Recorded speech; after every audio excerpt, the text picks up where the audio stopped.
नमस्कार। आप सुन रहे हैं धर्मवीर भारती की रचना गुनाहों का देवता का अंतिम अध्याय। इससे पहले भाग 22 में आपने सुना चंदर अपनी सारी बात पम्मी व विनती के साथ अपने संपूर्ण व्यवहार को सुधा से बताता है तथा अपनी गलती की सुधा से माफ़ी मांगता है और सुधा उसे सभी गलतियों के लिए माफ़ करती है। अब आगे। दूसरे दिन सुबह सुधा ने आकर चंदर को जगाया। चंदर उठ बैठा तो सुधा बोली, जल्दी से नहा लो, आज तुम्हारे साथ पूजा करेंगे। चंदर उठ बैठा, नहा धोकर आया तो सुधा ने चौकी के सामने 2 आसन बिछा रखे थे। चौकों पर धूप सुलग रही थी और फूल गमक रहे थे, ढेर के ढेर बेलें और अगस्त के फूल। चंदर को बिठाकर सुधा बैठी। उसने फिर वही वेश धारण कर लिया था, रेशम की धोती और रेशम का एक अंतर्वासक गीले बाल पीठ पर लहरा रहे थे। लेकिन मैं बैठा बैठा क्या करूँगा, उसने पूछा। सुधा कुछ नहीं बोली, चुपचाप अपना काम करती गई। थोड़ी देर बाद उसने भागवत खोली और बड़े मधुर स्वर में गोपिका गीत पढ़ती रही। चंदर संस्कृत नहीं समझता था, पूजा में विश्वास नहीं करता था, लेकिन वह क्षण जाने कैसा लग रहा था। चंदर की सांस में धूप की पावन सौरभ के डोर गुथे गए थे। उसके घुटनों पर रह रह कर सदा स्नाता सुधा के भीगे किस्सों से गीले मोती चुपड़ते थे।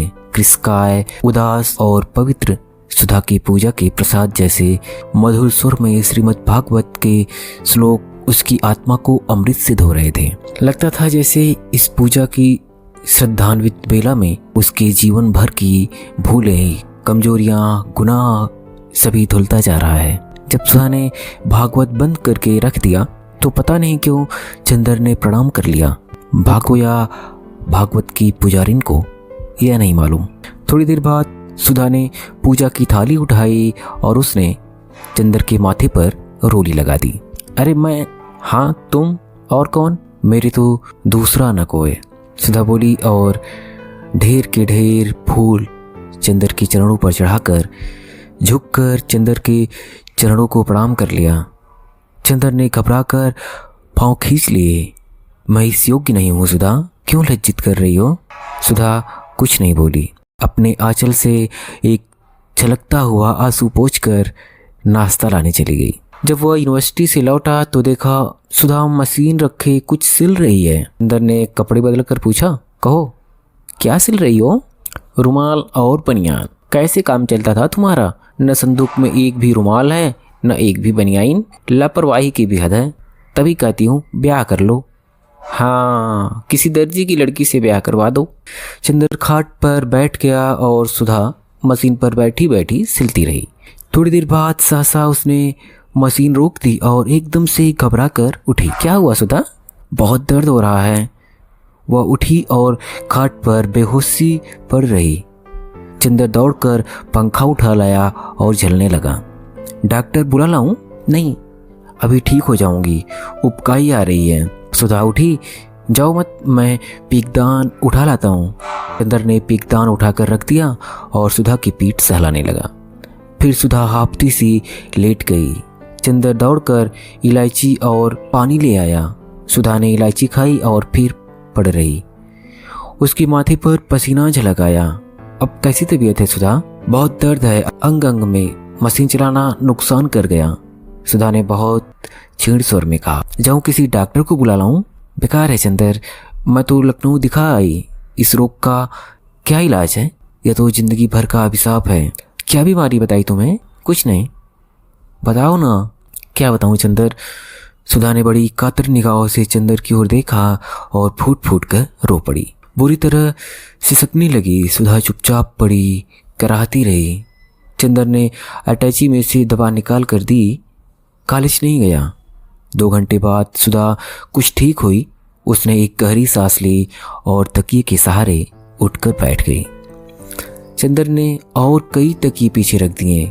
2 ही घंटे में सुधा का चेहरा पीला पड़ गया था। चंदर चुपचाप उदास बैठा रहा। उस दिन सुधा ने खाना नहीं खाया, सिर्फ फल लिए। दोपहर को 2 बजे भयंकर लू में कैलाश वापस आया और आते ही चंदर से पूछा, सुधा की तबीयत तो ठीक रही? वह जानकर कि सुबह खराब हो गई थी, वह कपड़े उतारने के पहले सुधा के कमरे में गया और अपने हाथ से दवा देकर फिर कपड़े बदलकर सुधा के कमरे में जाकर सो गया। बहुत थका मालूम पड़ता था। चंदर आकर अपने कमरे में कापियां जांचता रहा। शाम को कामिनी, प्रभा तथा कई लड़कियां जिन्हें गेसु ने खबर दी थी आई और सुधा और कैलाश को घेरे रही। चंदर उनकी खातिर तवज्जो में लगा रहा। रात को कैलाश ने उसे अपनी छत पर बुला लिया और चंदर के भविष्य के कार्यक्रम के बारे में बात करता रहा। जब कैलाश को नींद आने लगी तब वह उठकर लान पर लौट आया और लेट गया। बहुत देर तक उसे नींद नहीं आई।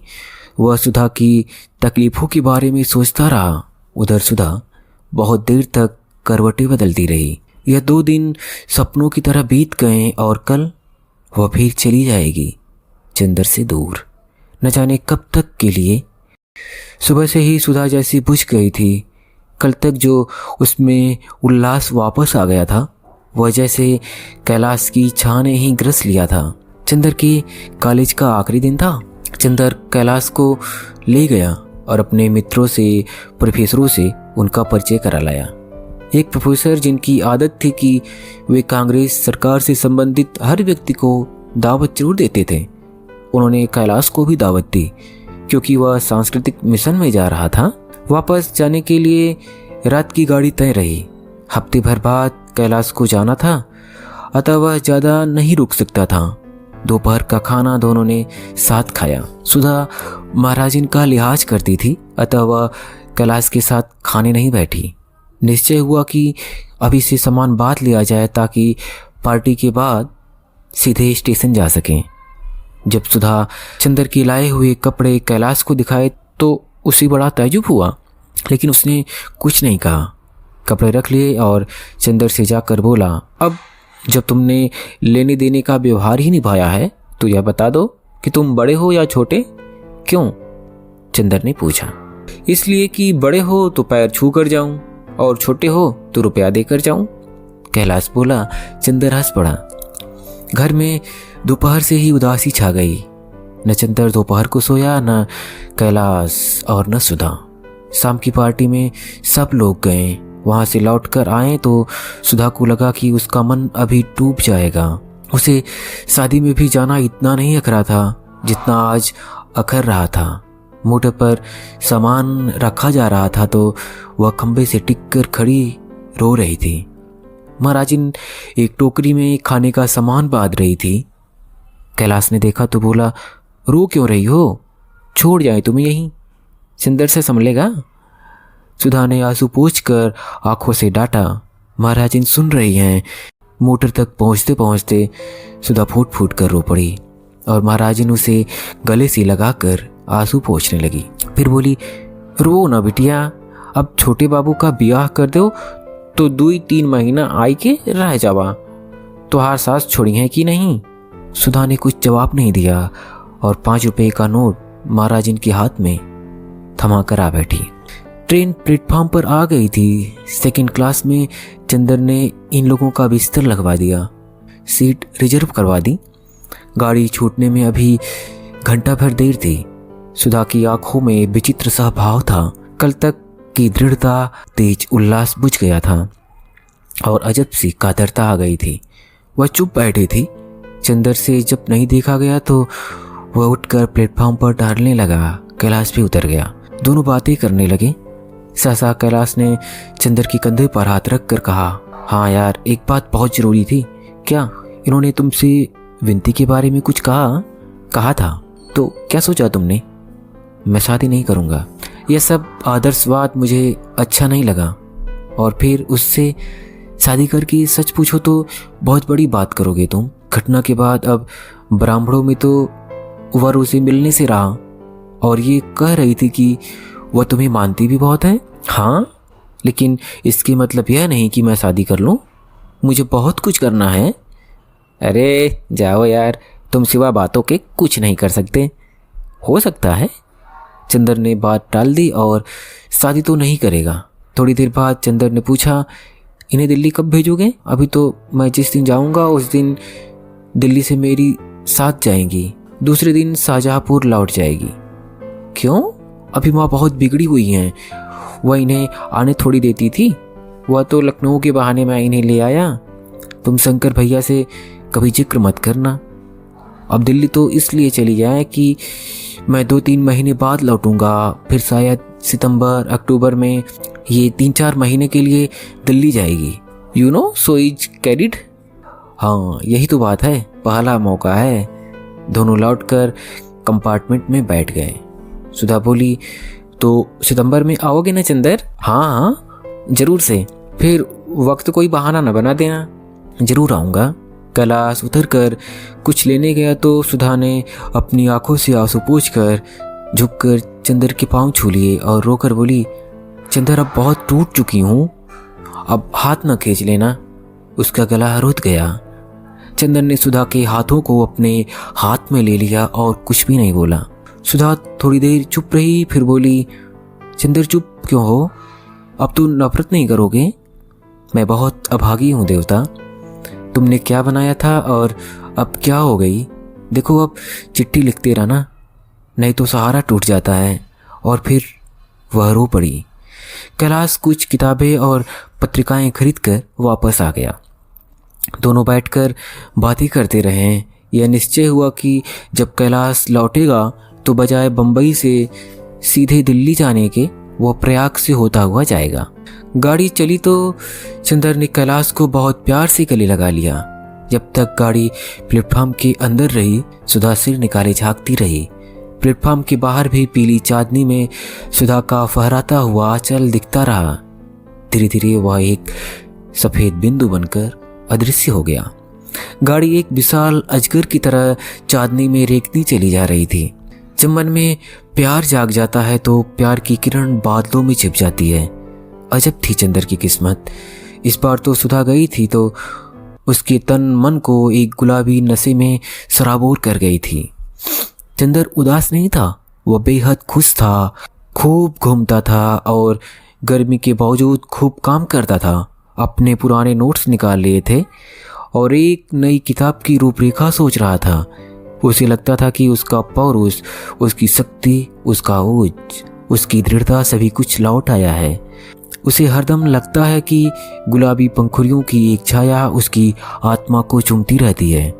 वह कभी लेटता तो उसे लगता कि सुधा फूलों के धनुष की तरह उसके पलंग के आर पार पाटी पर हाथ टेके बैठी है। उसे लगता कमरे में अब भी धूप की सौरभ लहरा रही है और हवाओं में सुधा के मधुर कंठ के श्लोक गूंज रहे हैं। 2 ही दिन में चंदर को लग रहा था कि उसकी जिंदगी में जहाँ जो कुछ टूट फूट गया है वह सब संभल रहा है। वह सब अभाव धीरे धीरे भर रहा है। उसके मन का पूजागृह खंडहर हो चुका था। सहसा उस पर किसी ने आंसू छिड़क कर जीवन के वरदान से अभिषिक्त कर दिया था। पत्थर के बीच दबकर पिसे हुए पूजा गीत फिर से स्वस्वर उठ उठे। मुरझाए हुए पूजा फूलों की पंखुड़ियों में फिर रस छलक आया था और रंग चमक उठे थे। धीरे धीरे मंदिर का कंगूरा फिर सितारों से समझौता करने की तैयारी करने लगा था। चंदर की नसों में वेद मंत्रों की पवित्रता और ब्रज की वंशी की मधुराई पलकों में पलके डालकर नाच उठी थी। सारा काम जैसे वह किसी अदृश्य आत्मा की आज्ञा से करता था। वह आत्मा सिवा सुधा के और भला किसकी थी? वह सुधामय हो रहा था। उसकी कदम कदम में, बात बात में, सांस सांस में सुधा का प्यार फिर लौट आया था। तीसरे दिन विंती का पत्र आया। विंती ने उसे दिल्ली बुलाया था और मामा जी चाहते थे कि चंदर कुछ दिन के लिए दिल्ली चला आए तो अच्छा है। चंदर के लिए कुछ कोशिश भी कर रहे थे। उसने लिख दिया कि वह मई के अंत में या जून के प्रारंभ में आएगा और विंती को बहुत बहुत सास ने। उसने सुधा के आने की बात नहीं लिखी क्योंकि कैलाश ने मना कर दिया था। सुबह चंदर गंगा नहाता, नई पुस्तकें पढ़ता, अपने नोट्स दोहराता, दोपहर को सोता और रेडियो बजाता, शाम को घूमता और सिनेमा देखता, सोते वक्त कविताएं पढ़ता और सुधा के प्यार के बादलों में मुंह छिपाकर सो जाता। जिस दिन कैलाश जाने वाला था उसी दिन उसका एक पत्र आया कि वह और सुधा दिल्ली आ गए हैं। शंकर भैया और नीलू उसे पहुंचाने बम्बई जाएंगे। चंदर सुधा के इलाहाबाद जाने का जिक्र किसी को भी न लिखे, यह उसके और चंदर के बीच की बात थी। खत के नीचे सुधा की कुछ लाइनें थीं। चंदर, राम राम। तुमने मुझे जो साड़ी दी थी वह क्या अपनी भाभी श्रीमती के नाप की थी? वह मेरी घुटनों तक आती है। बूढ़ी होकर घिस जाऊंगी तो उसे पहना करूंगी। अच्छा स्नेह, और जो तुमसे कह आई हूँ उन बातों का ध्यान रखना। मेरी तंदुरुस्ती ठीक है। इधर मैं गांधी जी की आत्मकथा पढ़नी शुरू की हूँ। तुम्हारी सुधा। और हाँ लाला जी, मिठाई खिलाओ। दिल्ली में बहुत खबर है कि शरणार्थी विभाग में प्रयाग के एक प्रोफेसर आने वाले हैं। कैलाश तो अब बम्बई चल दिया होगा। बम्बई के पते से उसने बधाई का एक तार भेज दिया और सुधा को एयर मेल से उसने एक खत भेजा जिसमें उसने बहुत सी मिठाइयों का चित्र बना दिया था। लेकिन वह पसोपेश में पड़ गया। दिल्ली जाए या ना जाए, वह अपने अंतर्मन से सरकारी नौकरी का विरोधी था। उसे तत्कालीन भारतीय सरकार और ब्रिटिश सरकार में ज़्यादा अंतर नहीं लगता था। फिर हर दृष्टिकोण से वह समाजवादियों के अधिक समीप था और अब वह सुधा से वायदा कर चुका था कि वह काम करेगा, ऊंचा बनेगा, प्रसिद्ध होगा। लेकिन पद स्वीकार कर ऊंचा बनना उसके चरित्र के विरुद्ध था। किंतु डॉक्टर शुक्ला कोशिश कर रहे थे चंदर केंद्रीय सरकार के किसी ऊंचे पद पर आ जाए। यह उनका सपना था। चंदर को कॉलेज की स्वच्छंद और ढीली नौकरी पसंद थी। अंत में उसने यह सोचा कि पहले नौकरी स्वीकार कर लेगा, बाद में फिर कॉलेज चला जाएगा। एक दिन रात को जब वह बिजली बुझाकर किताब बंद कर सीने पर रखकर सितारों को देख रहा था और सोच रहा था कि अब सुधा दिल्ली लौट गई होगी। अगर दिल्ली रह गया तो बंगले में किसे टिकाया जाएगा। इतने में किसी व्यक्ति ने फाटक खोलकर बंगले में प्रवेश किया। उसे तौजुब हुआ, इतनी रात को कौन आ सकता है, और वह भी साइकिल लेकर। उसने बिजली चला दी। तार वाला था। साइकिल खड़ी कर तार वाला लान पर चला गया और तार दे दिया। दस्तखत करके उसने लिफाफा फाड़ा। तार डॉक्टर साहब का था। लिखा था, अगली ट्रेन से फौरन आ जाओ। स्टेशन पर सरकारी कार हो गई, स्लेटी रंग की। उसके मन ने फौरन कहा, चंदर हो गए तुम केंद्र में। उसकी आंखों से नींद गायब हो गई। वह उठा। अगली ट्रेन सुबह की 3 बजे जाती थी। 11 बजे थे, अभी 4 घंटे थे। उसने एक अटैची में कुछ अच्छे से अच्छे सूट रखे, किताबें रखी और मालिक को सहेज कर चल दिया। मोटर को स्टेशन से वापस लाने की दिक्कत होती। ड्राइवर अब था नहीं, अतः नौकर को अटैची देकर पैदल चल दिया। राह में सिनेमा से लौटता हुआ रिक्शा मिल गया। चंदर ने सेकंड क्लास का टिकट लिया और ठाठ से चला। कानपुर में उसने सादी चाय पी और इटावा में रेस्तरां बार में जाकर खाना खाया। उसके बगल में मारवाड़ी दंपत्ति बैठे थे जो सेकंड क्लास का किराया खर्च करके प्रायश्चित स्वरूप 1 आने की पकौड़ी और 2 आने की दाल मोठ से उदरपूर्ति कर रहे थे। हाथरस स्टेशन पर एक मज़ेदार घटना घटी। हाथरस में छोटी और बड़ी लाइनें क्रॉस करती हैं। छोटी लाइन ऊपर पुल पर खड़ी होती है।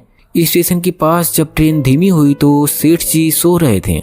सेठानी ने बाहर झांक कर देखा और निसंकोच उसने पृथुल उदर पर एक प्रहार करके कहा, हो देखो रेलगाड़ी के सिर पर रेलगाड़ी। सेठ एकदम चौंक कर जागे और उछल कर बोले, बाप रे बाप, उलट गई रेलगाड़ी। जल्दी सामान उतार, लूट गए राम, ये तो जंगल है।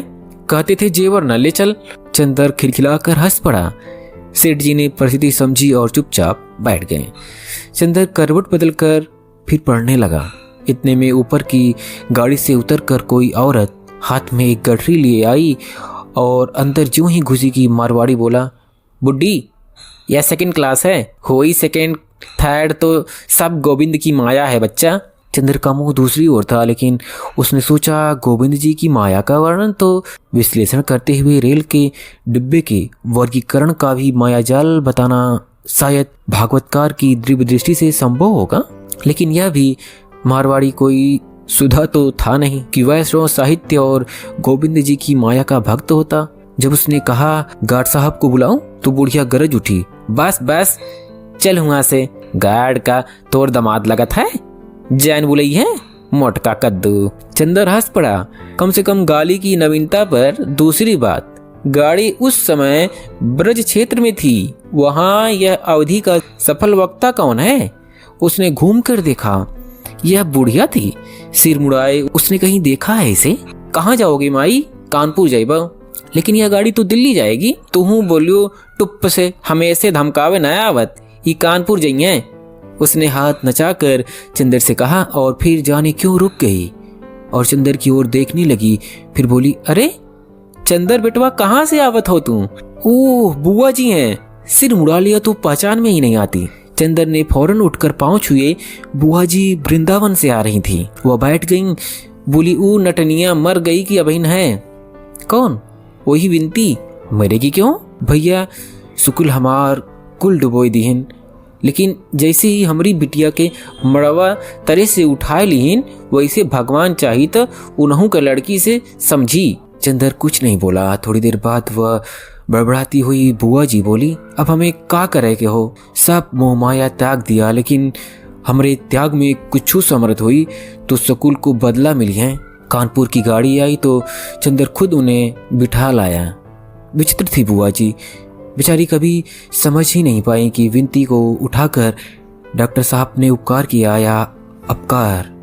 और मजा तो यह है कि एक वाक्य के पूर्वार्ध में माया मोह से विरक्ति की घोषणा और उत्तरार्ध में दुर्भाषा का श्राप। हिंदुस्तान के सिवा ऐसे नमूने कहीं भी मिलने मुश्किल हैं। इतने में चंदर की गाड़ी ने सीटी दी। वह भागा। बुआ जी ने चंदर का ख्याल छोड़कर अपने बगल के मुसाफिर से लड़ना शुरू कर दिया। वह दिल्ली पहुंचा। 2-3 साल पहले भी वह दिल्ली आया था, लेकिन अब दिल्ली स्टेशन की चहल पहल भी दूसरी थी। गाड़ी घंटा भर लेट थी। 9 बज चुके थे। अगर मोटर न मिली तो इतनी मशहूर सड़क पर डॉक्टर साहब का बंगला था, चंदर को विशेष दिक्कत न होती। लेकिन जो ही वह प्लेटफॉर्म से बाहर निकला तो उसने देखा कि जहां मरकरी की बड़ी सर्च लाइट लगी है, ठीक उसी के नीचे स्लेटी रंग की शानदार कार खड़ी थी, जिसके आगे पीछे क्राउन लगा था और सामने तिरंगा। आगे लाल वर्दी पहने एक खानसामा बैठा था और पीछे एक सिख ड्राइवर खड़ा था। चंदर का सूट चाहे कितना अच्छा हो, लेकिन इस शान के लायक तो नहीं था। फिर भी वह बड़े रौब से गया और ड्राइवर से बोला, यह किसकी मोटर है? सरकारी गड्डी है। सिख ने अपनी प्रतिभा का परिचय दिया। क्या यह डॉक्टर शुक्ला ने भेजी है? जी हाँ हुजूर। एकदम उसका स्वर बदल गया। आप ही उनके लड़के हैं चंदर बाबू साहब? उसने उतर कर सलाम किया। दरवाजा खोला। चंदर बैठ गया। कुली को एक अटैची के लिए एक अठन्नी दी। मोटर उड़ चली। चंदर बहुत उदार विचारों का था, लेकिन आज तक वह डॉक्टर साहब की 19वीं सदी वाली पुरानी कार पर ही चढ़ा था। इस राजमुकुट और राष्ट्रीय ध्वज से सुशोभित मोटर पर खानसामे के साथ चढ़ने का उसका पहला ही मौका था। उसे लगा जैसे इस समय तिरंगे का गौरव और महान ब्रिटिश साम्राज्य के इस क्राउन का शासन दम्भ उसके मन को उड़ाए लिए जा रहा है। चंदर तन कर बैठा, लेकिन थोड़ी देर बाद स्वयं उसे अपने मन पर हंसी आ गई। फिर वह सोचने लगा कि जिन लोगों के हाथ में आज शासन सत्ता है, मोटरों और खानसामों ने उनके हृदयों को इस तरह बदल दिया है। वे भी तो बेचारे आदमी हैं, इतने दिनों से प्रभुता के प्यासे। बेकार हम लोग उन्हें गाली देते हैं। फिर चंदर उन लोगों का ख्याल करके हंस पड़ा। दिल्ली में इलाहाबाद की अपेक्षा कम गर्मी थी। कार एक बंगले के अंदर मुड़ी और पोर्टिको में रुक गई। बंगला नए सादे अमेरिकन ढंग का बना हुआ था। खानसामे ने उतरकर दरवाजा खोला। चंदर उतर पड़ा। ड्राइवर ने हॉर्न दिया। दरवाजा खुला और बिनती निकली। उसका मुंह सूखा हुआ था, बाल अस्त व्यस्त थे और आंखें जैसी रो रो कर सूज गई थी। चंदर का दिल धक से हो गया। रात भर सुनहरे सपने टूट गए। क्या बात है विनती, अच्छी तो हो? चंदर ने पूछा।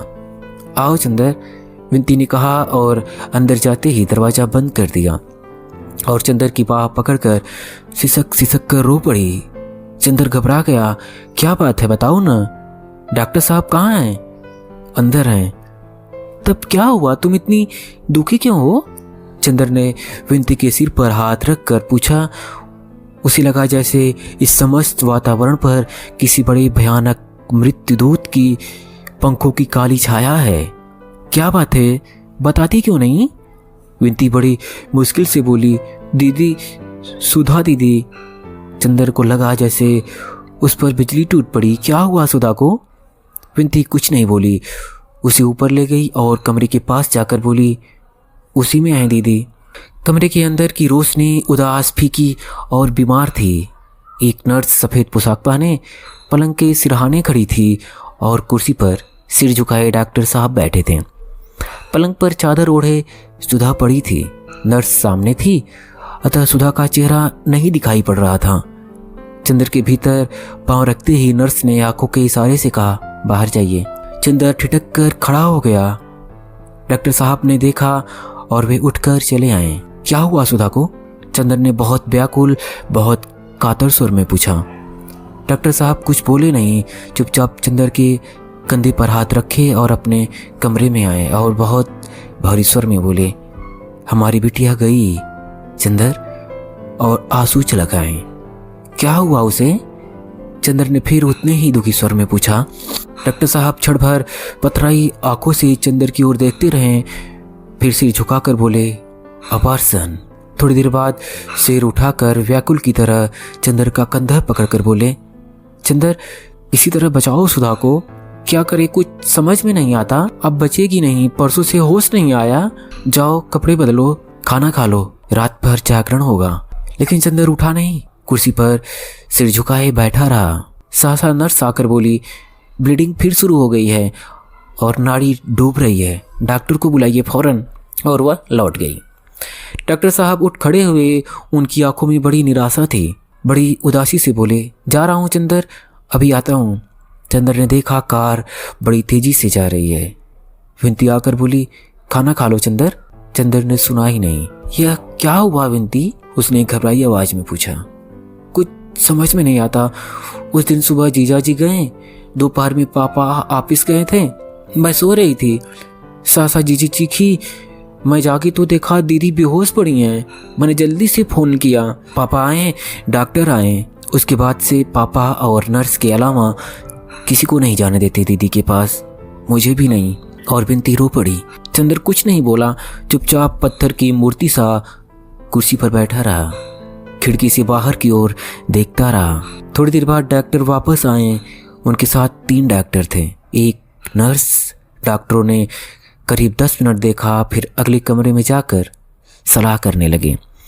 जब लौटे तो डॉक्टर साहब ने बहुत विह्वल होकर कहा, क्या उम्मीद है? घबराइए मत, घबराइए मत।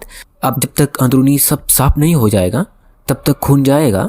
नब्ज के लिए और होश के लिए एक इंजेक्शन दे देते हैं अभी। इंजेक्शन देने के बाद डॉक्टर चले गए। पापा वहीं जाकर बैठ गए।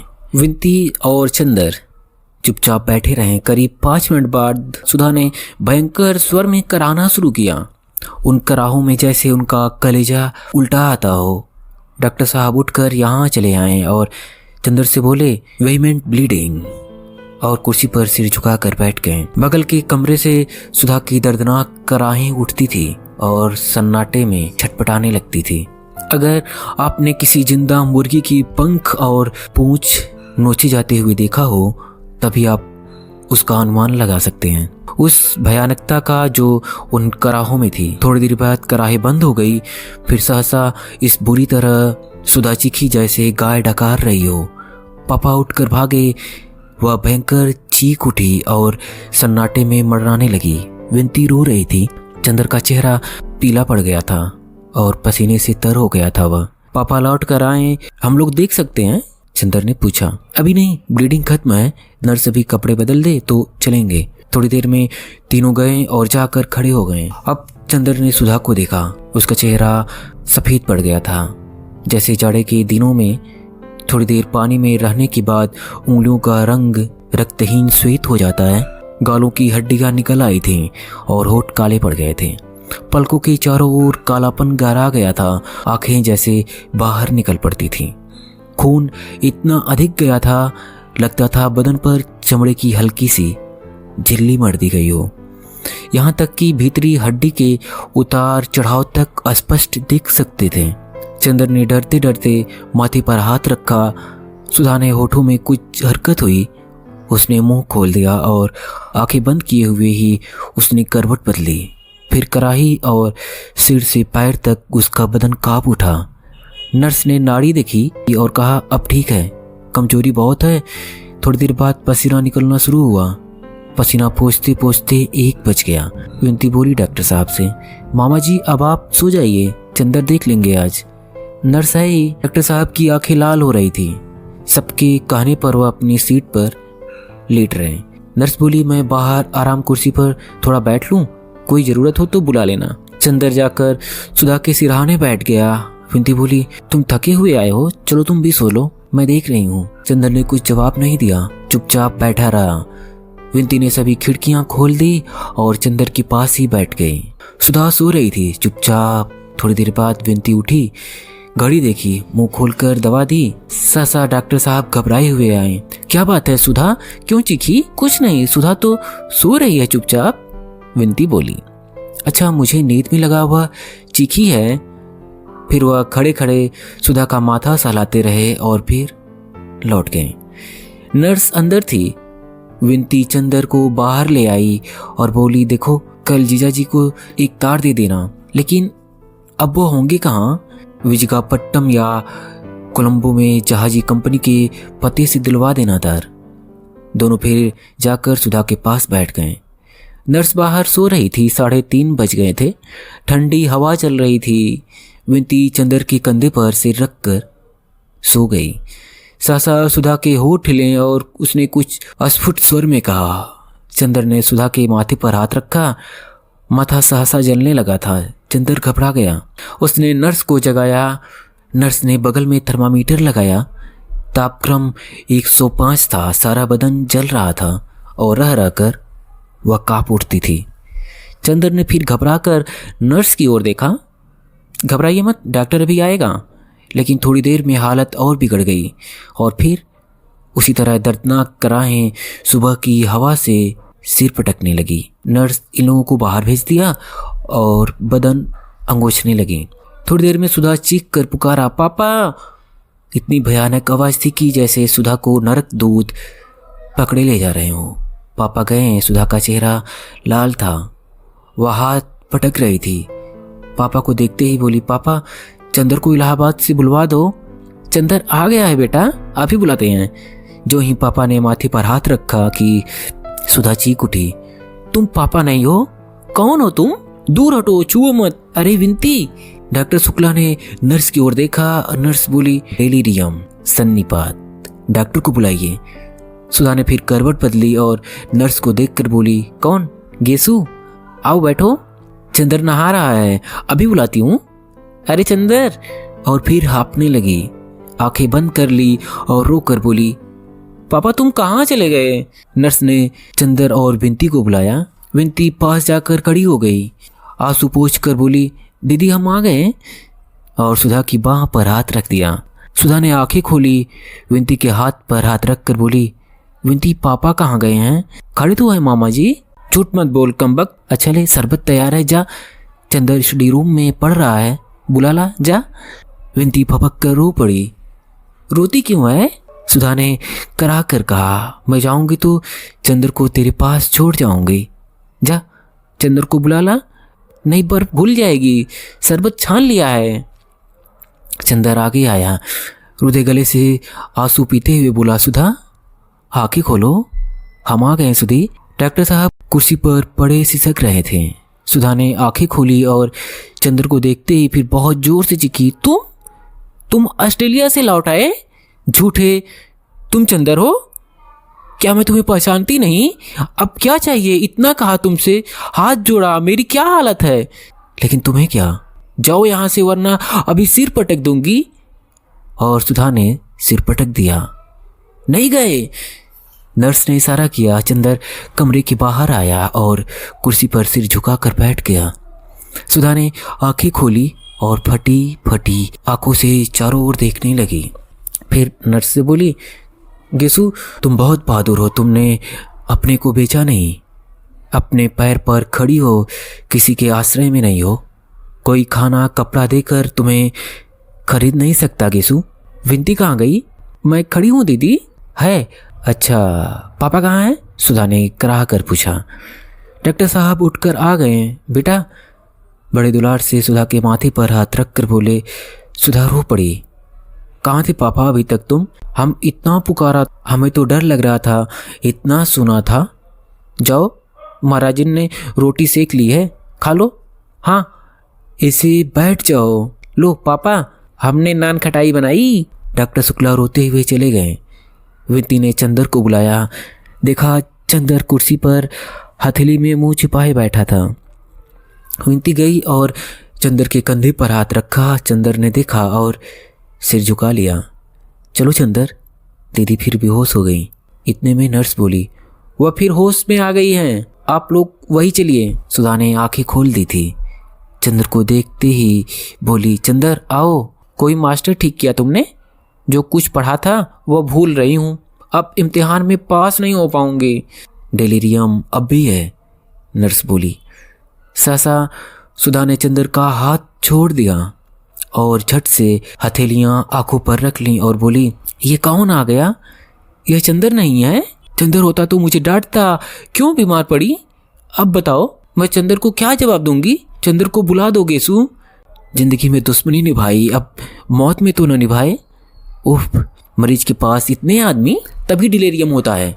सहसा डॉक्टर ने प्रवेश किया। कोई दूसरा डॉक्टर था, अंग्रेज था। विंती और चंदर बाहर चले आए। विंती बोली, ये सिविल सर्जन है। उसने खून मंगवाया। देखा, फिर डॉक्टर शुक्ला को भी हटा दिया। फिर नर्स रह गई। थोड़ी देर बाद वह निकला तो उसका चेहरा स्याह था। क्या यह प्रेगनेंसी पहली मर्तबा थी? जी हाँ, डॉक्टर ने सिर हिलाया और कहा, अब मामला हाथ से बाहर है, इंजेक्शन लगेंगे, अस्पताल ले चलिए। डॉक्टर शुक्ला, मवाद आ रहा है, कल तक सारे बदन में फैल जाएगा। किसी बेवकूफ़ डॉक्टर ने देखा था। चंदर ने फ़ोन किया, एम्बुलेंस कार आ गई। सुधा को उठाया गया। दिन बड़ी ही चिंता में बीता। 3-3 घंटे पर इंजेक्शन लग रहे थे। दोपहर के 2 बजे इंजेक्शन ख़त्म कर डॉक्टर ने गहरी सांस ली और बोला, कुछ उम्मीद है, अगर 12 घंटे तक हार्ट ठीक रहा तो आपकी लड़की आपको वापस दूंगा। बड़ा भयानक दिन था। बहुत ऊंची छत का कमरा, दलानों में टाट के पर्दे पड़े थे और बाहर गर्मी की भयानक लू करती हुई दानुओं की तरह मुँह फाड़े दौड़ रही थी। डॉक्टर साहब सिरहाने बैठे थे, पथरीली निगाहों से सुधा के पीले मृतपाय चेहरे की ओर देखते हुए। विंती और चंदर बिना कुछ खाए पिए चुपचाप बैठे थे। रह रह कर विंती सिसक उठती थी, लेकिन चंदर ने मन पर पत्थर रख लिया था। वह एकटक एक ओर देख रहा था। कमरे में वातावरण शांत था। रह रह कर विंती की सिसकियाँ, पापा के निश्वासे तथा घड़ी की निरंतर टिक टिक सुनाई पड़ रही थी। चंदर का हाथ विंती की गोद में था। एक मूक संवेदना विंती को संभाल रहा था। चंदर कभी विंती की ओर देखता, कभी घड़ी की ओर। सुधा की ओर नहीं देख पाता था। दुख अपनी पूरी चोट करने के वक्त अक्सर आदमी की आत्मा और मन को क्लोरोफार्म सुंघा देता है। चंदर कुछ भी सोच नहीं पा रहा था। संज्ञाहत, नीरव, निश्चेष्ट। घड़ी की सुई अविराम गति से चल रही थी। सर्जन कई दफे आए। नर्स ने आकर टेम्परेचर लिया। रात को 11 बजे टेम्परेचर उतरने लगा। डॉक्टर शुक्ला की आंखें चमक उठी। ठीक 12:05 पर सुधा ने आंखें खोल दी। चंदर ने विंती का हाथ मारे खुशी से दबा दिया। विंती कहाँ है? बड़े छीड़ स्वर में पूछा। सुधा ने आँख घुमा कर देखा। पापा को देखते ही मुस्कुरा पड़ी। विंती और चंदर उठकर आ गए। आहा चंदर, तुम आ गए? हमारे लिए क्या लाए? पगली कहीं की। मारे खुशी के चंदर का गला भर गया। लेकिन तुम इतनी देर में क्यों आए चंदर? कल रात को ही आ गए थे हम। चलो चलो, झूठ बोलना तो तुम्हारा धर्म बन गया। कल रात को आ गए होते तो अभी तक हम अच्छे भी हो गए होते। और हाँफने लगी। सर्जन आया। बात मत करो, उसने कहा। उसने एक मिक्सचर दिया, फिर आला लगा कर देखा और डॉक्टर शुक्ला को अलग ले जाकर कहा, अभी 2 घंटे और खतरा है, लेकिन परेशान मत होइए, अब 70% आशा है। मरीज जो कहे उसमें बाधा मत दीजिएगा, उसे जरा भी परेशानी ना हो। सुधा ने चंदर को बुलाया। चंदर, पापा से मत कहना, अब मैं बचूंगी नहीं। अब कहीं मत जाना, यहीं बैठो। छी पगली, डॉक्टर कह रहा है अब खतरा नहीं है। चंदर ने बहुत प्यार से कहा, अभी तो तुम हमारे लिए जिंदा रहोगी ना? कोशिश तो कर रही हूँ चंदर, मौत से लड़ रही हूँ। चंदर उन्हें तार दे दो, पता नहीं देख पाऊंगी या नहीं। दे दिया सुधा, चंदर ने कहा और सिर झुकाकर सोचने लगा। क्या सोच रहे हो चंदर? उन्हें इसलिए देखना चाहती हूँ कि मरने के पहले उन्हें क्षमा कर दूँ, उनसे क्षमा मांग लूँ। चंदर तुम तकलीफ का अंदाज़ा नहीं कर सकते। डॉक्टर शुक्ला आए।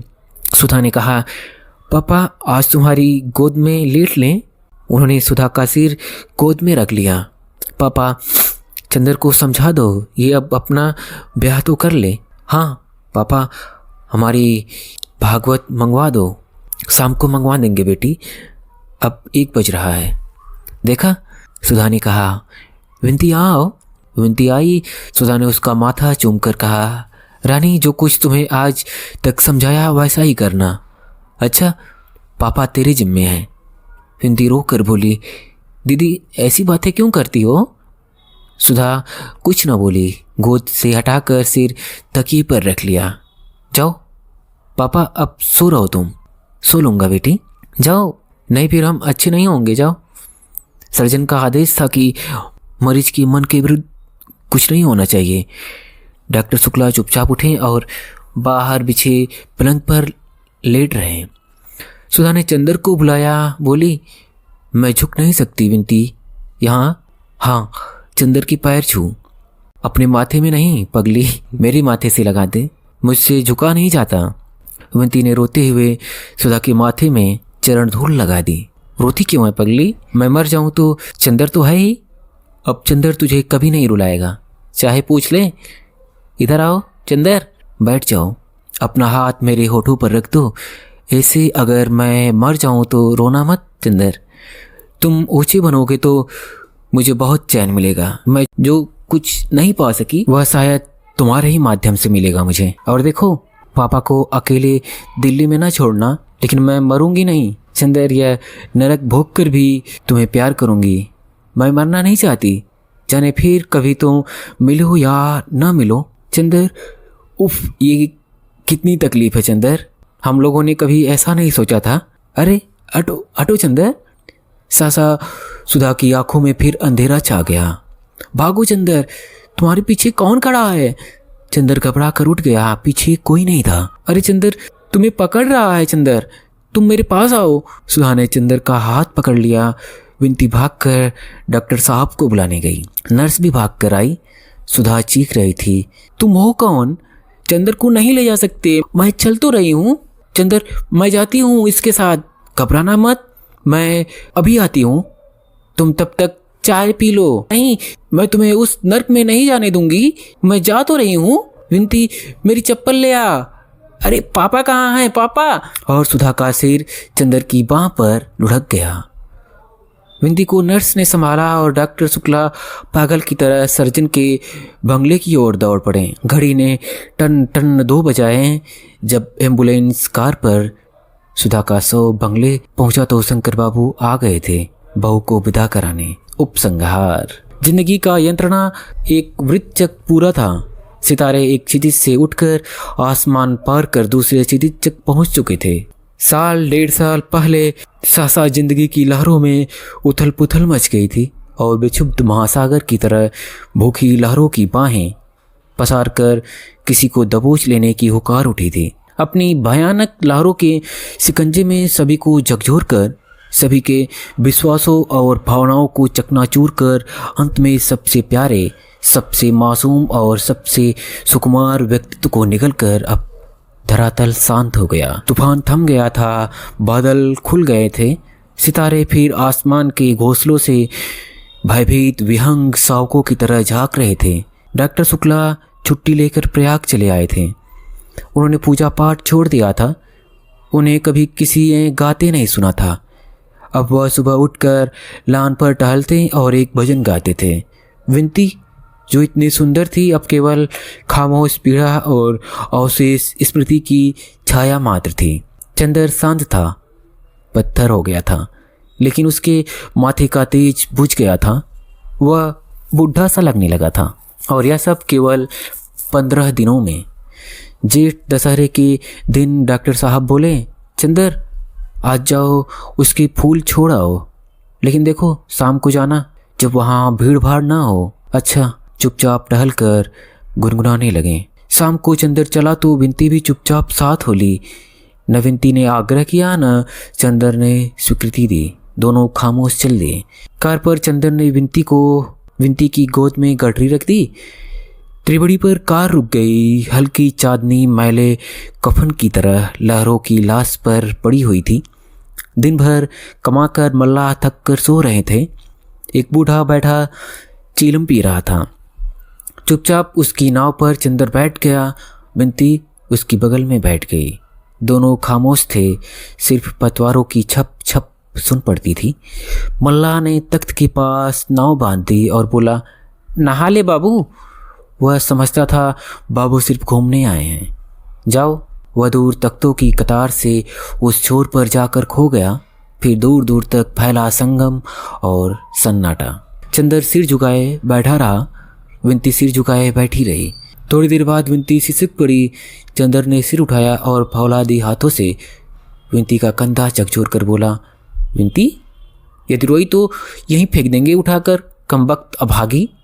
विंती चुप हो गई। चंदर चुपचाप बैठा तख्त के नीचे से गुजरती हुई लहरों को देखता रहा। थोड़ी देर बाद उसने गठरी खोली, फिर रुक गया। शायद फेंकने का साहस नहीं हो रहा था। विंती ने पीछे से आकर एक मुट्ठी राख उठा ली और अपने आंचल में बांधने लगी। चंदर ने चुपचाप उसकी ओर देखा, फिर झपट कर उसने विंती का आंचल पकड़कर राख छीन लिया और गुर्राता हुआ बोला, बदतमीज कहीं की राख ले जाएगी अभागी। और झट से कपड़े सहित राख फेंक दिया और आग्नेय दृष्टि से विंती की ओर देखकर सिर झुका लिया। लहरों में राख एक जहरीले पनियाले सांप की तरह लहराती हुई चली जा रही थी। विंती चुपचाप सिसक रही थी। नहीं चुप होगी। चंदर ने पागलों की तरह विंती को ढकेल दिया। विंती ने बांस पकड़ लिया और चीख पड़ी। चीख से चंदर जैसे होश में आ गया। थोड़ी देर चुपचाप रहा, फिर झुककर अंजलि में पानी लेकर मुंह धोया और विंती के आंचल से पूछकर बहुत मधुर स्वर में बोला, विंती रो मत, मेरी समझ में नहीं आता कुछ भी, रो मत। चंदर का गला भर आया और आँख से आंसू छलक आए। चुप हो जाओ रानी, मैं अब इस तरह कभी नहीं करूँगा। उठो, अब हम दोनों को निभाना है विंती। चंदर ने तख्त पर छीना झपटी में बिखरी हुई राख चुटकी में उठाई और विंती की मांग में भरकर मांग चूम ली। उसके होठ राख से सन गए। सितारे टूट चुके थे। तूफान खत्म हो चुका था। नाव किनारे पर आकर लग गई थी। मल्लाह को चुपचाप रुपए देकर विंती का हाथ थामकर चंदर ठोस धरती पर उतर पड़ा। मुर्दा चांदनी में दोनों छायाएं मिलती जुलती हुई चल दी। गांव की गंगा की लहरों में बहता हुआ राख का साहब टूट फूट कर बिखर चुका था और नदी फिर उसी तरह बहने लगी थी जैसे कभी कुछ हुआ ही ना हो। तो अभी आप सुन रहे थे धर्मवीर भारती की रचना गुनाहों का देवता का अंतिम अध्याय। अगर आपको हमारी स्टोरी टेलिंग पसंद आई